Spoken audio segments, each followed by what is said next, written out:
Salut à tous, c'est Nitnerok. Bienvenue dans cette vidéo d'opening. On va ouvrir un display du set 1 de My Hero Academia Card Game. C'est distribué par Jasco et c'est le système de jeu Universus. C'est un vieux système de jeu qui est resté aux États-Unis et qui avait cessé d'être utilisé, produit. Jasco nous propose un reboot avec la licence My Hero Academia. Euh, donc les cartes My Hero Academia sont compatibles avec les anciennes cartes juste en format standard et compétitif. On peut jouer que avec My Hero Academia. C'est pour l'instant que en version US, mais normalement la VF nous est annoncée, on croise les doigts, pour fin octobre, en même temps que la sortie du set 3. Donc normalement tout devrait sortir en français en même temps. Du moins, c'est ce qui nous est annoncé. Donc prudence avec les dates, mais on verra. Du coup, j'ai commencé à jouer à My Hero Academia tranquillement il y a quelques temps, puis j'ai envie de m'y mettre un peu plus, donc je vais compléter ma collection et je vais me procurer de quoi build un peu plus et pouvoir varier mes decks. Donc, bah, j'espère vous retrouver prochainement sur ce jeu et je vous partage donc ma nouvelle motivation. Alors là, j'ai un petit quirk pack, c'est une carte promo, donc voilà, on va commencer par ça.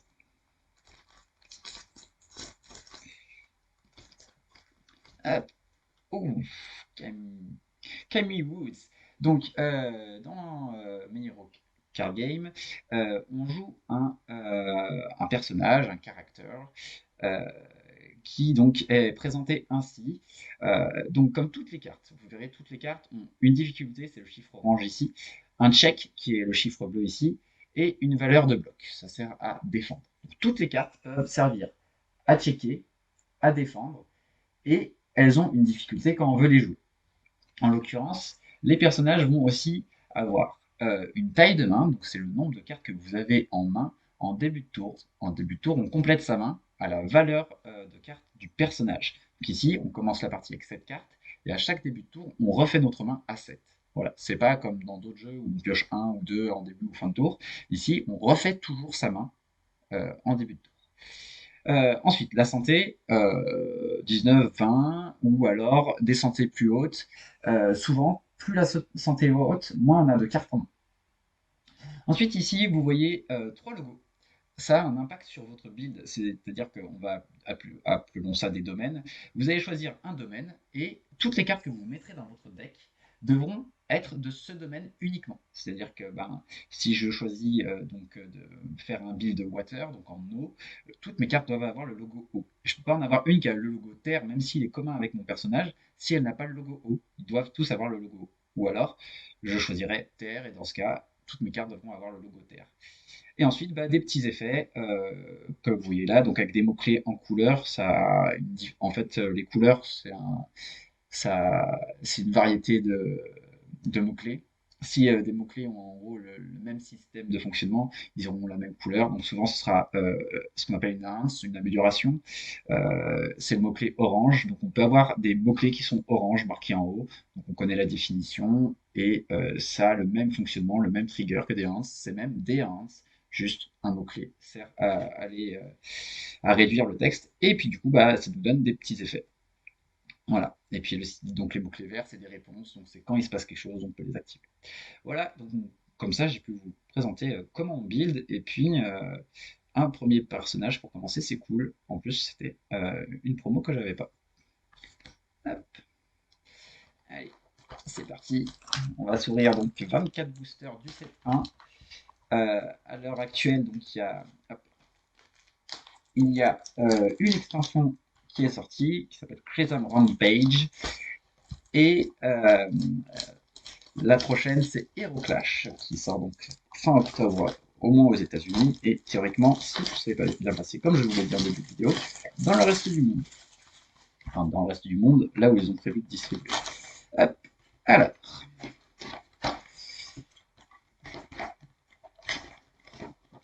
donc, dans votre display, ici, on a un Gobillon, donc c'est une promo. Je crois que c'est toujours celle-là dans le set 1. Je crois que c'est forcément Gobillon. Si j'arrive à l'ouvrir. Hop. dents, c'est toujours la meilleure solution. Donc, pareil que pour le personnage. Donc ici, alors une carte bleue, c'est un peu spécifique, c'est une action. Et donc on retrouve le bloc, la difficulté, le check, des effets. Et ici, vous voyez des logos. Ops. Donc le logo infini, ça veut dire qu'en fait, ils peuvent être joués dans n'importe quel domaine. Donc ça, peu importe le personnage et le domaine qu'on choisit, on pourra toujours la mettre dans notre deck, quasiment. Donc on a encore deux Quirk Pack série 1, puisque c'est le set 1. Hop.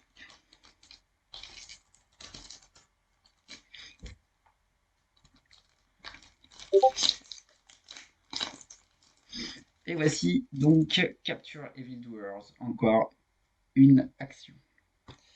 Tac.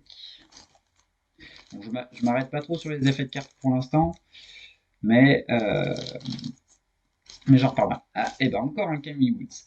Alors en soi, c'est pas trop grave d'avoir plusieurs fois certains personnages parce que c'est des cartes que vous, donc vous en avez une qui est à côté de votre deck comme un leader dans votre jeu. Et certains personnages jouent avec d'autres exemplaires d'eux-mêmes dans le deck. Et puis après, bah, c'est un jeu de cartes à collectionner et à échanger. C'est toujours une opportunité pour échanger. Hop.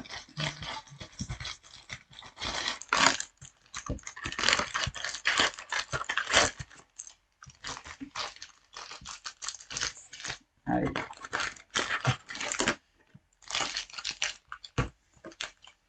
Allez, c'est parti.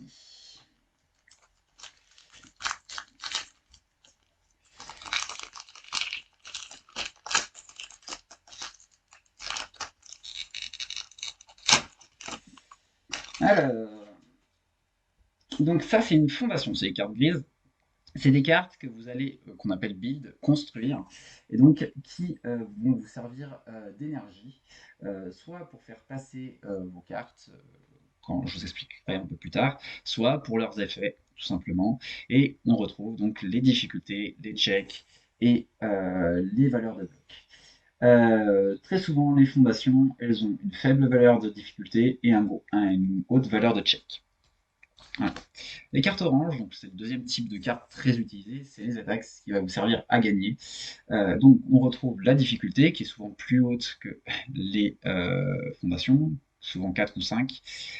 3 ici c'est le check, souvent les checks sont plus bas sur les attaques, une valeur de bloc, et ici on a une vitesse et des dégâts. Donc les dégâts c'est bien sûr les points de vie que l'adversaire va perdre s'il ne bloque pas l'attaque, et la vitesse, il y a une orientation, soit en mid comme ici, orange, high en rouge et low en jaune. Plus la vitesse est élevée, plus votre adversaire aura du mal à bloquer l'attaque.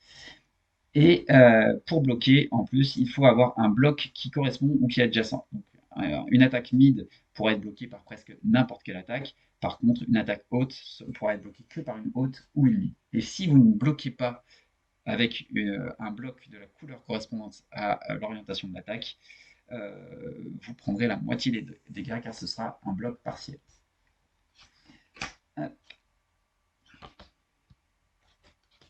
Donc, il y a plusieurs personnages présents dans les sets. Hop, une petite action, Summon Dark Shadow. Vous en trouverez assez facilement des persos pour pouvoir build un peu ce que vous voulez. Chaque perso, bien sûr, n'est pas bridé du coup à ses cartes à lui. Et donc, notre première rare pour ce display, un Sticky Balls. Donc bien sûr, vous pourrez très bien jouer les cartes des autres personnages si le logo que vous avez choisi correspond au domaine de build.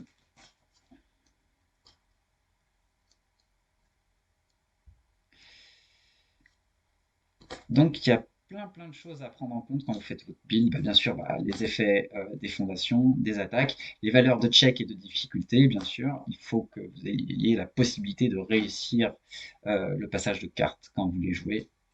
Et puis aussi les valeurs de bloc, parce que si vous n'avez que des blocs rouges, vous ne pourrez jamais bloquer les attaques jaunes.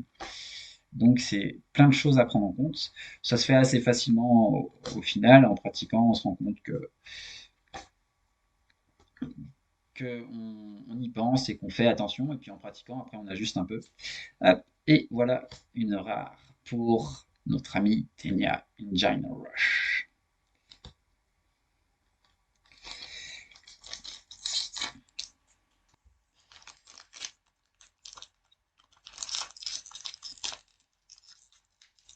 Hop.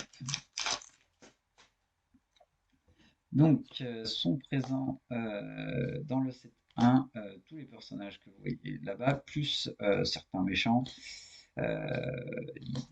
notamment donc Shigaraki, Nomu en vilain, en gentil, on a Tenya, on a Denki, notre première UR, Rentless Blurrage. Alors, on va s'arrêter un moment dessus. Ici, une vitesse 3 en mid, donc bloquable par presque n'importe quoi. Le speed est assez bas, mais avec quelques effets qui augmentent le speed, ça peut monter assez haut et du coup faire des jolies attaques. Une des 5 dégâts, c'est vraiment pas mal. Donc ici, on a des mots-clés blancs, donc c'est juste des mots-clés qui peuvent jouer sur les effets. Par exemple, on peut donner des boosts à des punch attaques. Et ben dans ce cas, ici, on a une Fury Punch.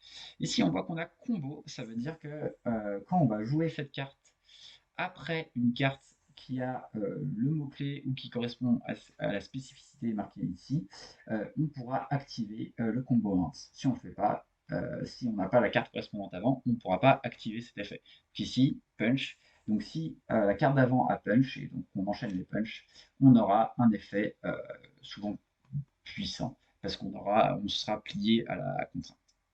Et on a régulièrement une deuxième rince pour pas que ce soit une carte vanilla.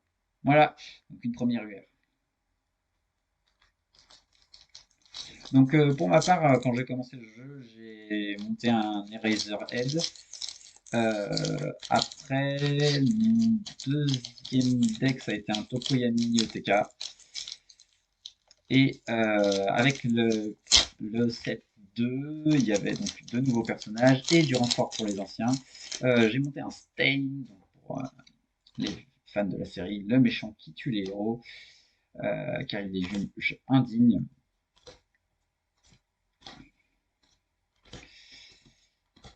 Et mon dernier deck que j'ai monté, c'est un Gran Tarino. Alors, Indiscriminate Shock, une rare. Voilà. Et ici, on voit un mot-clé orange, donc c'est une ounce, juste comme c'est stun 1. Vous devez connaître ce que veut dire stun. Et 1, c'est un rate, une valeur, on va dire. Il y a des stun 2 qui existent, par exemple. Dans ce cas, bah, ça stun le nombre de cartes ou la valeur. Stun, en l'occurrence, ça sert à incliner les énergies adverses, les fondations, pour l'empêcher de bloquer vos attaques.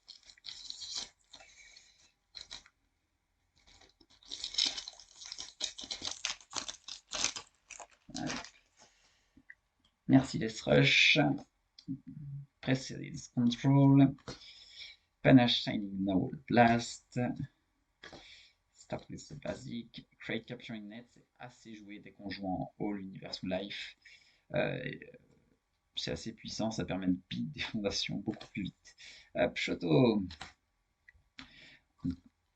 un Nightwatch, donc ça c'est une rare.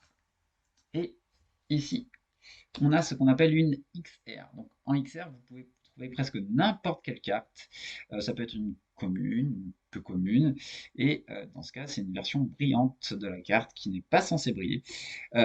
Mais les autres raretés sont trouvables aussi en XR. Hein. Vous pouvez donc trouver la plus haute rareté, c'est SR. Vous pouvez trouver une XSR.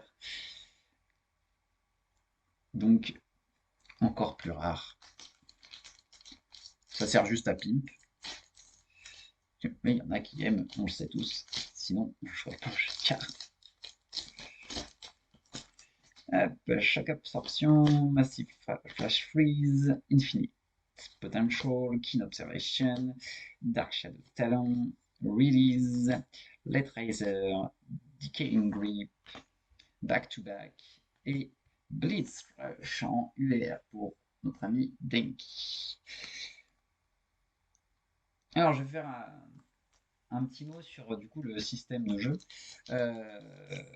parce qu'il est très à part des autres jeux, je trouve. Et à premier abord, on peut trouver qu'il y a beaucoup d'aléatoires. Et en fait, quand on a bien compris la mécanique de jeu, on se rend compte que bah, on a une grosse maîtrise dessus. On peut, au moment du build, on le prend en compte et on le prend en compte pendant le jeu et on apprend à l'anticiper et à jouer avec. Et finalement, le hasard, je le trouve assez réduit dessus. Et une super régénération. Au revoir.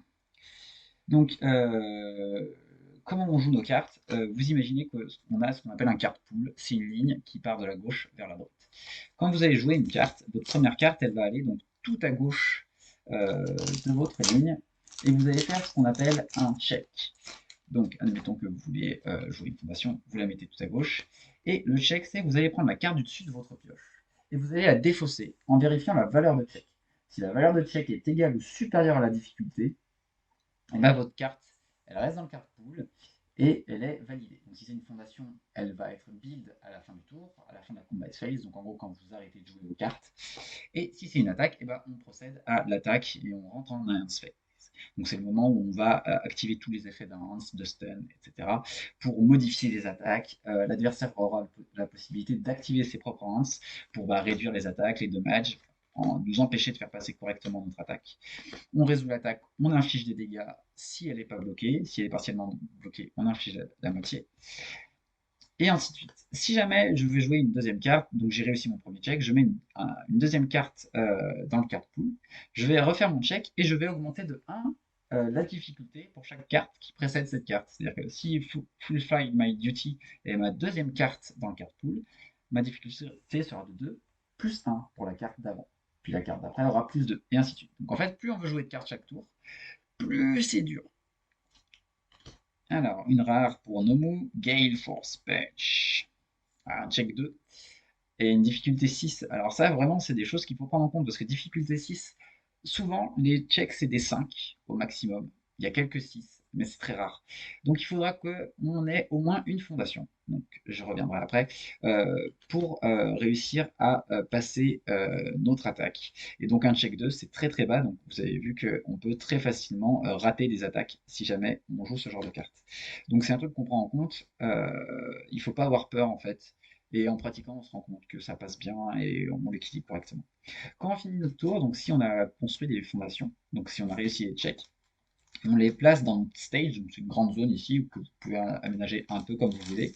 Et donc les fondations deviennent des sortes d'énergie que vous pouvez incliner en supplémentaire d'un check pour réussir à passer le check. Donc par exemple pour le check 6, je check un 5, j'incline une fondation et ça fait 6, mon attaque passe, elle n'a pas échoué.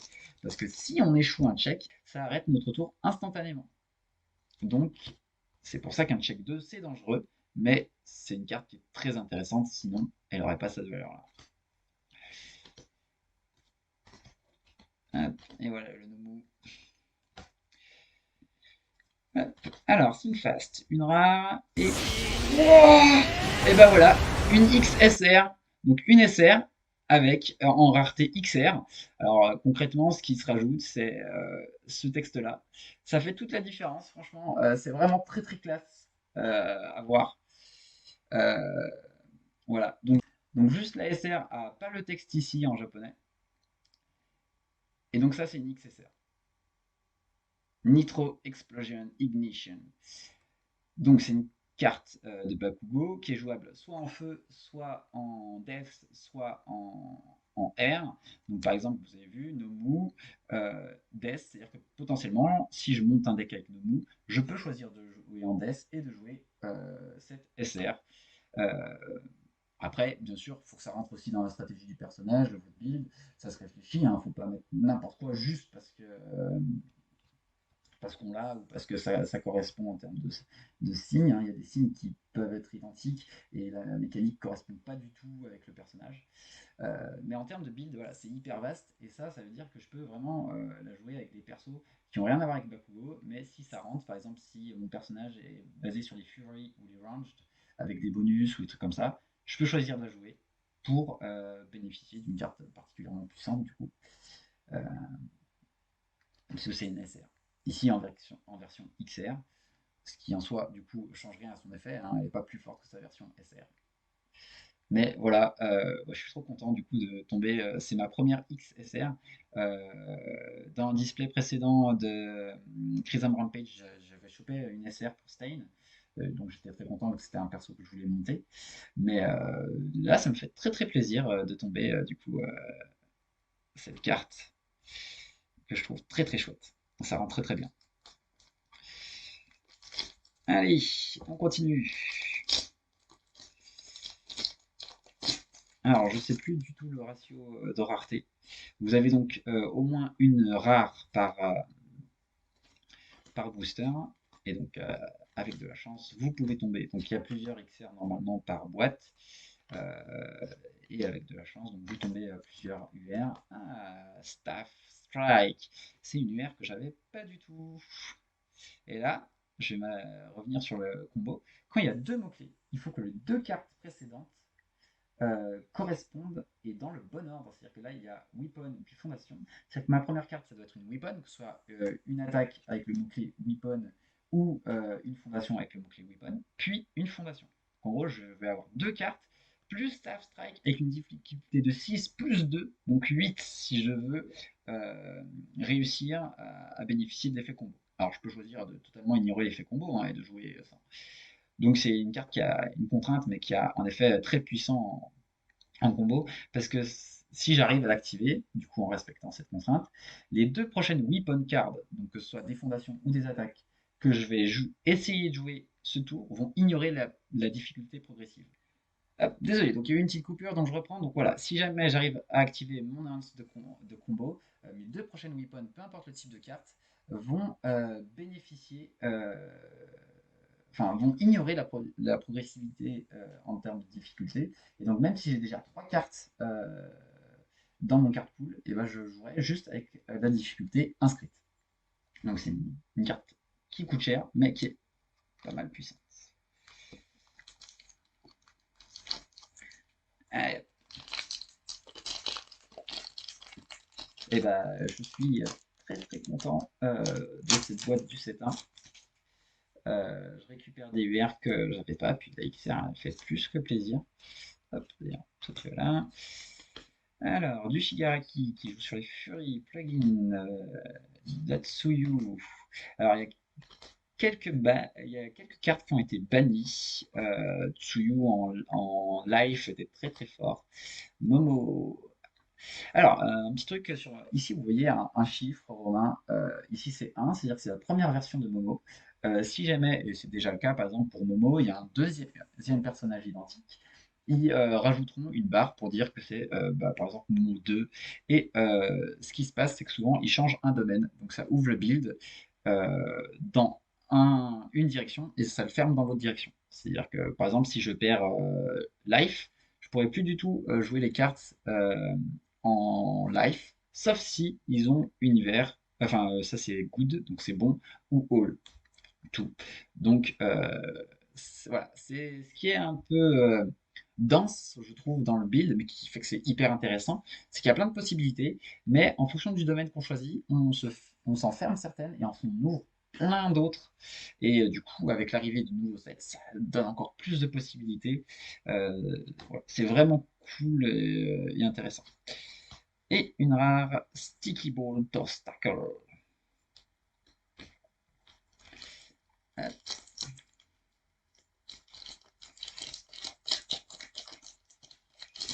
Hop. Alors, choc absorption, grasping tape toss, type clip, keen observation, natural leader, zero gravity lift, self-assured, misery smash, erase. Alors ça, erase, c'est une carte qui est très importante dans le deck Eraser, donc j'ai déjà monté, car le personnage Eraser commence avec un Erase dans la défausse, donc une carte de moins dans le deck, et qui est rapidement accessible, puisque son effet permet de le récupérer pour le jouer encore et encore, et ça permet du coup, en réponse, lorsqu'une attaque est jouée, d'annuler les effets du personnage adverse. Donc voilà, c'est très roleplay, donc c'est cool, et je trouve ça assez puissant. Donc, voilà. Et Voici Coordinated Effort. Donc ça, c'est une rare qui a été qui est en banlist. Alors, Jasco s'est déjà exprimé sur ces bans. Ils ont dit qu'un ban, c'est jamais définitif. Si jamais ça nuit pas à la santé du jeu, ils peuvent très bien débannir des cartes. Donc sur cette 1, je crois qu'il y a celle-là qui a été bannie. Ah oui, et là, suite à un régional qui a eu, enfin, à divers tournois, hein, mais notamment un régional où To You en live, donc en vie, était très jouée et très très puissante. Il y a eu des bans sur certaines cartes, deux du coup pour Tsuyu, et aussi une pour bah, justement pour Kyoka. Euh, alors je dis pour parce que c'est le personnage qui est dessus, mais je vous rappelle que du coup on peut jouer cette carte dans d'autres personnages, par exemple donc la carte dont je vous parle, euh, je la jouais dans mon Stain parce qu'elle combattait avec les weapons. Ah bah voilà, je vous parle justement de Unwavering Slash donc, qui a pris un ban parce que ça bloquait le design de futures cartes. Donc pour l'instant, voilà, c'est une carte qui est plus jouable. J'en jouais 4 exemplaires dans mon Stein. Bon bah tant pis, il faut trouver des alternatives, mais il y en a plein. Donc voilà. Faut pas que ça vous bride voilà, pour la collection. Après, vous pourrez toujours échanger contre quelqu'un qui est OK pour la récupérer. Parce que voilà. Et au pire, peut-être que plus tard, ça pourra servir.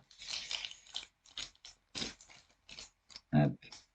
Alors, Precise Control, Smash, Mediator, Harden Jab, Specialist of Sound. Ah, cette carte vraiment elle est trop trop bien si vous jouez dans ces domaines. Parce que lorsqu'elle est checkée, donc quand vous la défaussez pour faire un check, bon, déjà c'est un check 5, c'est vachement cool. Mais en plus, vous allez révéler votre prochaine carte. Donc votre adversaire sait ce qui arrive, mais vous aussi, et du coup, vous pouvez anticiper votre check. C'est vraiment une carte qui est très intéressante. Alors, elle a un bloc qui est pas terrible, jaune. Ça, c'est pas le souci, c'est le plus 3, c'est-à-dire que ça augmente la difficulté. En fait, plus la valeur de bloc est haute, moins c'est bien parce que ça augmente la difficulté pour bloquer. En gros, vous cumulez le speed et la valeur de bloc pour bloquer une attaque. Donc là, par exemple, je veux bloquer une attaque jaune. Je peux utiliser Specialist of Sound pour bloquer. Je vais faire mon check et mon check doit être égal ou supérieur à la speed, donc à la vitesse de l'attaque adverse, plus ma valeur de bloc. Plus la valeur est basse, mieux c'est.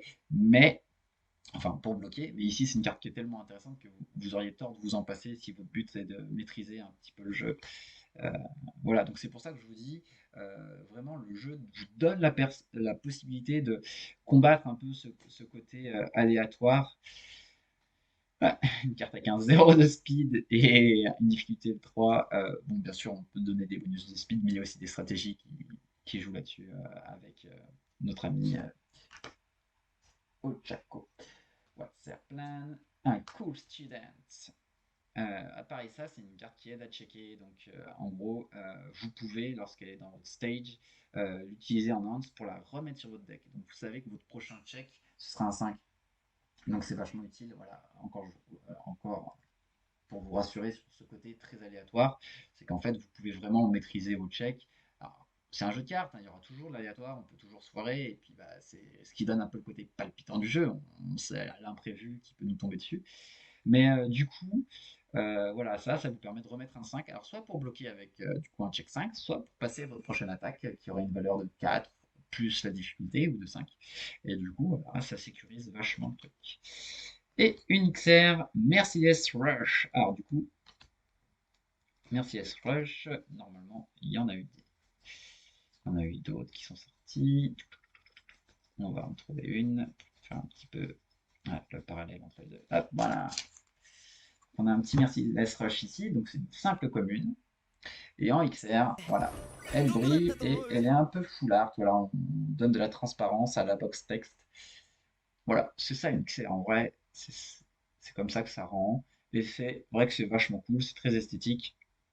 Après voilà, c'est exactement ce que je viens de dire, de l'esthétique. Il n'y a aucune nécessité à choper absolument des XR, sauf si vous voulez un joli deck qui brille. Décidément, ce setup, pas du tout. Je le retravaille. Mercedes Rush, Desperate Time, Amphibious, qui a pris un ban, il me semble. et la carte qui s'appelle Frog Lashing, si je ne m'abuse. Donc voilà, pour les deux cartes de Tsuyu qui ont pris un ban. Electric Surge, Destinated from Success, Denki, Kaminari et UR, Meteor Shower.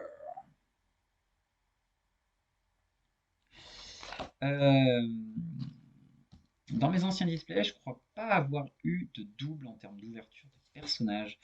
Souvent, tous les personnages qu'on chope, on les chope pas en double. Et du coup, ça c'est plutôt cool. Voilà, d'être pas à se mater de même perso dans les boosters. Qui nous permet de... Alors, je crois qu'on les a pas forcément tous dans une display. Mais on a un large panel, tous différents. Tape, Dark Shadow Talon, Classmate Introduction, Decaying Grip, Tongue Smack, je crois que c'est Frog Lashing et pas Tongue Smack qui a pris un ban. Donc c'est une petite R. Et Fumikage Tokoyami, donc en XR, oui, les personnages aussi peuvent être en XR.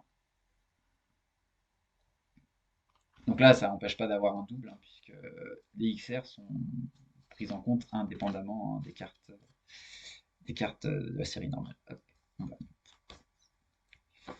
hop.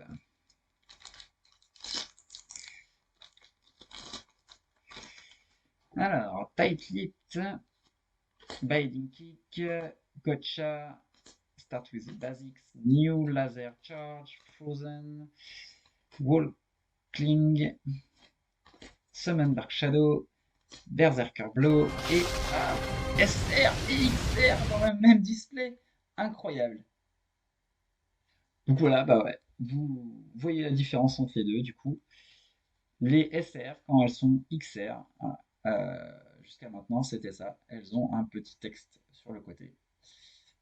Voilà. Et le foil change un petit peu. Énorme. Mais du coup, ça m'en fait deux. Dans My Hero Academia Card Game, c'est 4 un playset. Bon, c'est 4 exemplaires de chaque carte jouable.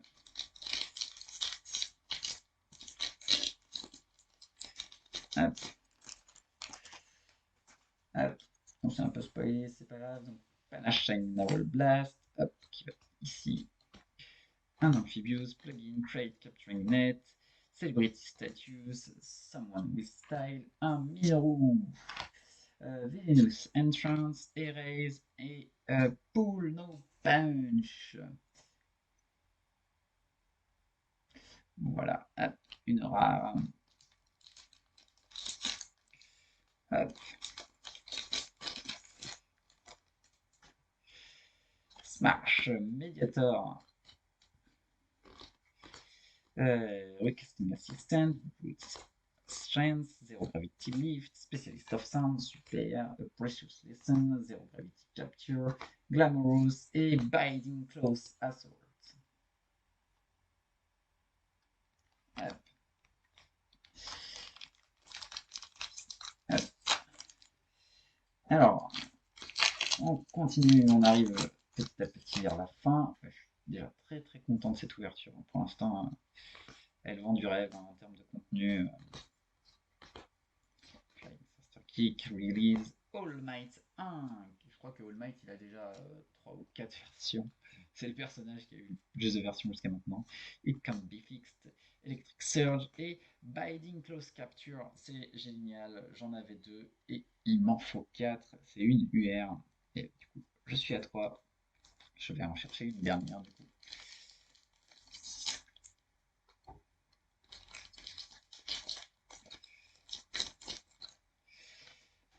Hop, alors, tac. Blade, Expert Fury, Manipulation Guy, Summon Dark Shadow, Eijiro Kirishima et Shock Treatment en R. Une petite rare pour Denki. Allez, on attaque les 3 derniers boosters. Hop. Alors, Recasting Assistant, Calling for Backup, Hardened Frenzy, Tape, Zero Gravity Lift. Start with the basics. Sudden Tape Shot, Classmates, Introduction, Zero Gravity Capture et Quick Creation. Alors, Quick Creation, c'est un asset, on va dire un objet, un équipement. Donc, ce sont les cartes vertes, donc qui sont comme toutes les autres cartes, avec difficulté, check, bloc, la contrainte de build et des mots-clés. Donc, les assets vont se jouer un peu comme les fondations, c'est-à-dire qu'on va les build, elles iront donc dans notre stage et on va les utiliser pour les hints. La seule différence entre un asset et une fondation, c'est qu'on ne peut pas les incliner pour faire passer les checks. Voilà. Donc, bien sûr, ça rentre dans la stratégie de votre deck si vous en jouez. Hein. Il n'y a aucune obligation de jouer des assets. Certains persos, bien sûr, tournent autour de ça. Donc, il ne faut pas non plus les ignorer. Ça reste des cartes très intéressantes. Hop. Precise Control, Gotcha, Baiting Kick, Improvised Blade, Good Strength, Flying Thruster Kick, Full File My Duty, Decaying Grip, Tsuyu Asui et une R Tongue Smash. Ah, tiens, je me demande. Il y a souvent assez peu de doublons sur les R, sur les rares. Mais donc, ça peut arriver que vous ayez un petit doublon. Alors, c'est jamais désagréable, hein, parce que du coup, il nous en faut théoriquement 4. Hop. Allez, le dernier booster de la boîte pour ce set 1. Allez. Décidément, je vous aurais fait trembler jusqu'à la fin de l'ouverture. Desperate Times, Clever Distraction, donc très intéressant pour forcer l'adversaire à jouer en mid-attaque et du coup bloquer avec n'importe quelle carte. Merciless Rush, Creepy Realization, 20 Meteor Tongue Strike, Release, Apathetic, Frog Kick, Self-Assured et oh oui, Recipro Burst, une UR. J'en avais que 2 et il m'en fallait 3. Du coup, je vais pouvoir la jouer en 3 exemplaires. Je suis bien content de finir sur cette carte. C'était vraiment un display super cool à ouvrir pour le coup, une belle surprise. Voilà, donc comme je vous ai dit, sur les personnages, il n'y a pas de doublon. On les a pas tous, ceux du set. Il me semble que. Quelques persos il me manque. Alors il n'y a pas Bakugo et Izuku parce qu'ils sont dans le starter pack, on va dire. Donc il y a une boîte avec 2 decks starter full, un Bakugo, un Izuku. Donc ils font partie du set 1 mais qui ne sont pas dans les boosters. Il n'y a pas de doublon, hein. C'est des cartes qui sont exclusives au Rival Stake. Donc c'est normal qu'on ne les ait pas trouvées dans les boosters, hein, vous inquiétez pas. D'ailleurs, on vous conseille, nous qui avons un peu d'expérience sur le jeu, de commencer par le pack parce que ça nous donne des decks tout prêts pour apprendre à jouer. On peut jouer à 2. Donc, c'est un bon truc pour commencer, pour découvrir. Surtout que le deck contient quelques cartes, enfin des cartes qui sont exclusives et qui sont très rares, qui peuvent être jouées dans les decks plutôt puissants. Donc voilà les cartes rares, super rares, XR, ultra rares et XSR qu'on a pu trouver dans notre display. Ah, merveilleux. Et ben voilà, je me répète, mais je suis vraiment très très content de cette ouverture. J'espère avoir autant de chance pour mes prochains displays. Mais bon, c'est beau d'y croire, mais ce sera certainement pas à chaque fois. En tout cas, je vous remercie d'avoir suivi jusqu'au bout. On se retrouve bientôt pour d'autres ouvertures avec beaucoup de plaisir. Je vous rouvre des displays identiques. Allez, en tout cas, j'espère que on pourra bientôt vous proposer du contenu des parties, des deck builds avec les camarades. Je vous mettrai en commentaire les chaînes des copains si jamais ils ont déjà commencé à être diffusés sur soit YouTube ou Twitch. Voilà, n'hésitez pas à vous abonner si vous voulez plus de contenu. Et puis, on vous tient au courant pour la suite et probablement bientôt une version française. Alors, à très vite en boutique, sur YouTube, sur Discord et en remote. Ciao!